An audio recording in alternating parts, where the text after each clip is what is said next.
stories of our civilization is the story of music. It affords an intimate knowledge of the inner life of man as manifested in different epochs of the world's history. He who has failed to follow it has failed to comprehend the noblest phenomena of human progress. Mythology and legendary lore abound in delightful traditions in regard to the birth of music. The untutored philosophers of primitive humanity and the learned philosophers of ancient civilizations alike strove to solve the sweet, elusive mystery surrounding the art. Through the myths and legends based on their speculations runs a suggestion of divine origin.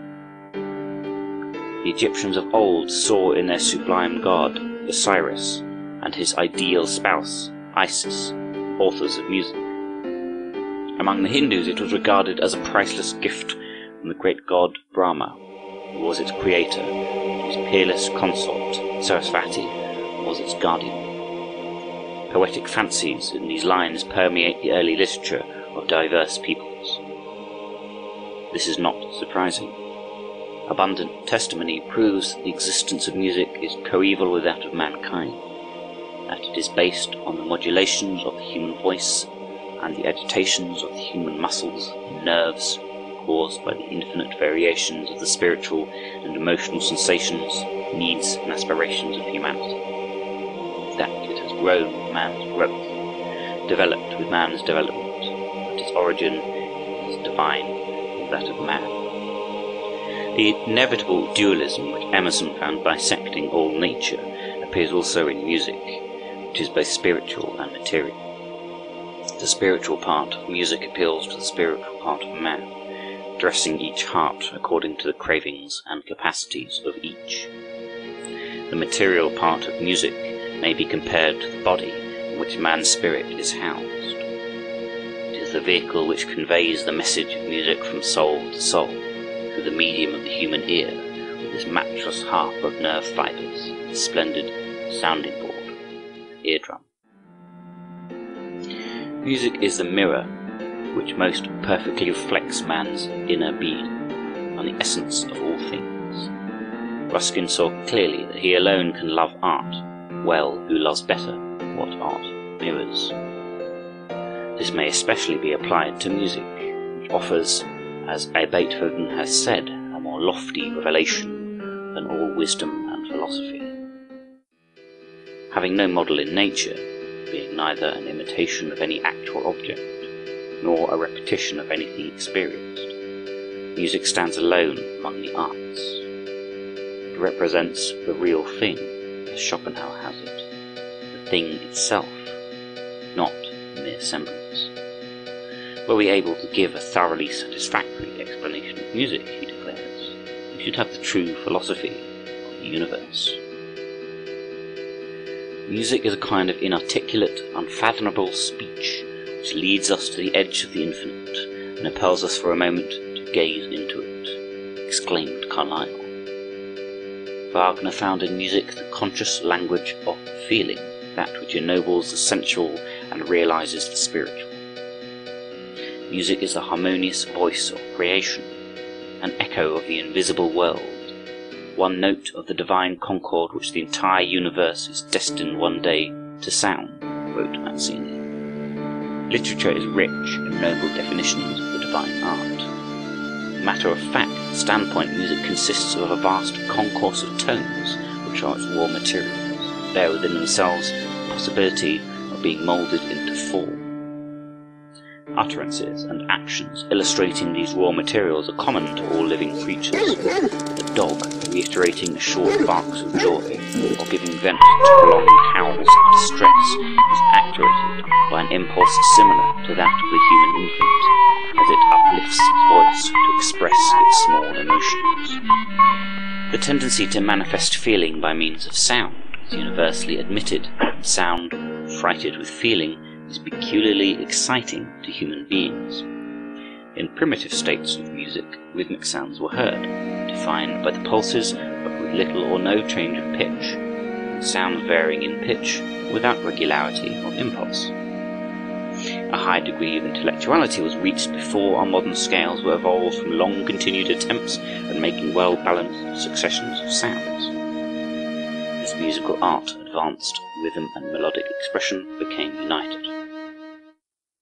The study of the origin, function and evolution of music, according to modern scientific methods, is a matter of comparatively recent date. As late as 1835, a French writer of the history of music expressed profound regret that he had been unable to determine when music was invented.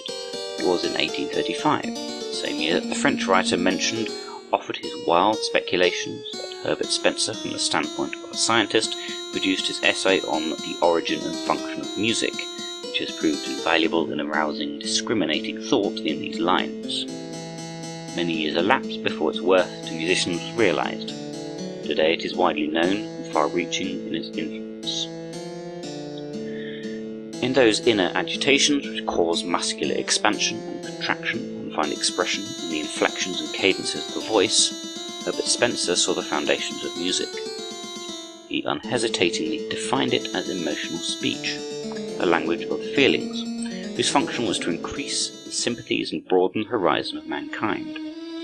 Besides frankly placing music at the head of the fine arts, he declared that those sensations of unexperienced felicity it arouses, those impressions of an unknown ideal existence it calls forth, may be regarded as a prophecy to the fulfillment of which music is itself partly instrumental. Our strange capacity of being affected by melody and harmony cannot but imply that it is possible to realize the delights they suggest. On these suppositions might be comprehended the power and significance of music, which must otherwise remain a mystery.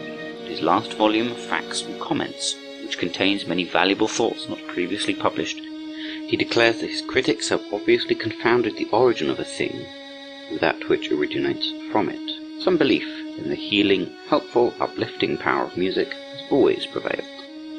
It remains for independent, practical, modern man to present the art to the world as a thing of law and order, whose ineffable beauty and beneficence will reach the lives of the average man and woman. In China, where conditions have crushed spiritual and intellectual liberty, the art remains to this day in a crude rhythmical or percussion state, although it is early honoured as a gift of superior beings. The Chinese philosopher detected a grand world music in the harmonious order of the heavens and the earth, and wrote voluminous works on musical theory. When it came to putting this into practice, tones were combined in a pedantic fashion. In all ages and climes, music has ministered to religion and education. Sacred Vedas bear testimony to the high place it held in Hindu worship and life. Proud records of the stone reveal its dignified role in the civilization of Egypt, where Plato stated had existed 10,000 years before his day music that could only have emanated from gods or godlike men. The art was taught by the temple priests, and the education of no young person was complete without knowledge of it. Egyptian musical culture impressed itself on the Greeks, and also on the Israelites, whose tone language gained warmth and colouring from various Oriental sources. Hebrew scriptures abound in tributes to the worth of music, which was intimately related to the political life, mental consciousness, and national sentiment of the children of Israel. Through music they approached the unseen King of Kings, with the plaintive outpourings of their grief-laden hearts, and with the joyful hymns of praise and thanksgiving. From the polished Greeks we gained a basis for the scientific laws governing our musical art. The splendid music of which we read in ancient writings has for the most part vanished with the lives it enriched. Beyond the confines of the church was another musical growth, springing up by the wayside and in remote places. Folk music it is called, and it gives untrammelled utterance to human longings, human grief and despair, and human wondering over the mysteries of life, death, and the great beyond.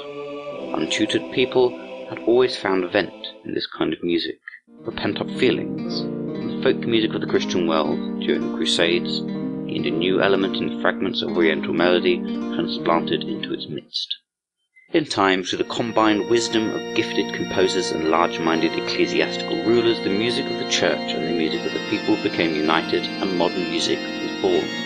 And as the youngest in the family of arts, it has but recently reached a high state of development. During those 11 Christian centuries, on the latter part of the 4th century when the cornerstone for our musical system was laid, until the wonderful exploration period of 50 was well advanced. During the past 2 centuries, the progress of the art has been like a tale in fairyland.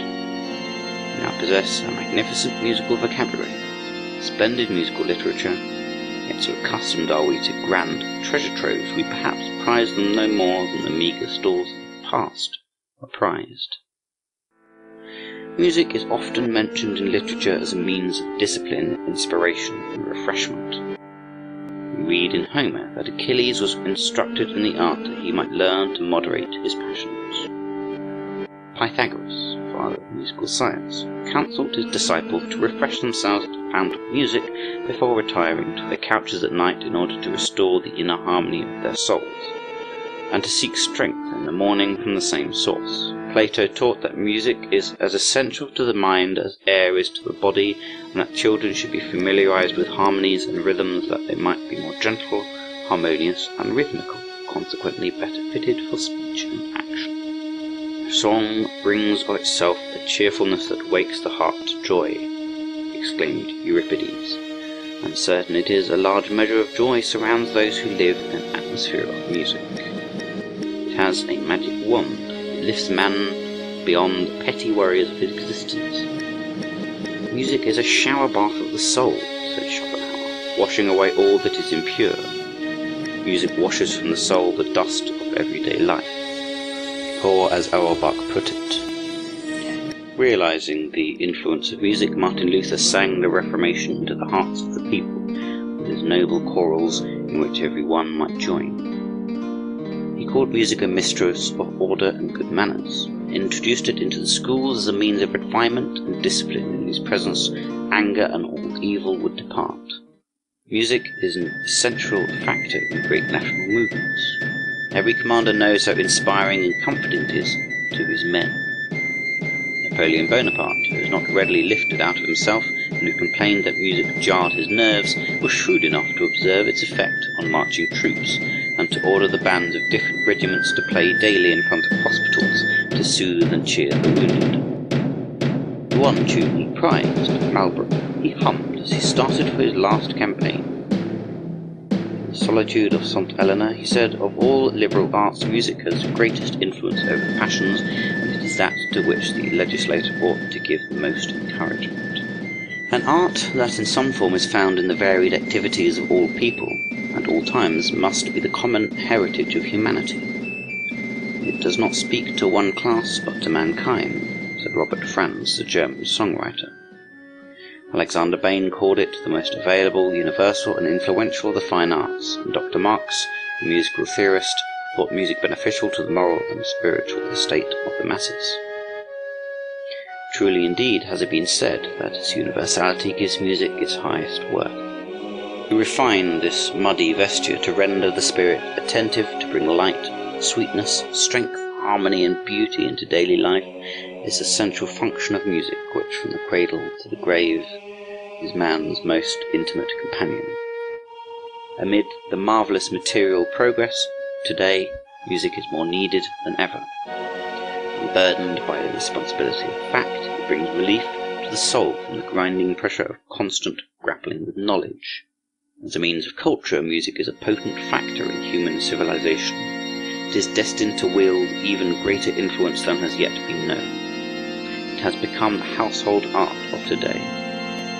As it enters more and more fully into the heart of the home and social life, it will more and more enrich human existence and aid in ushering in the kingdom of heaven on earth.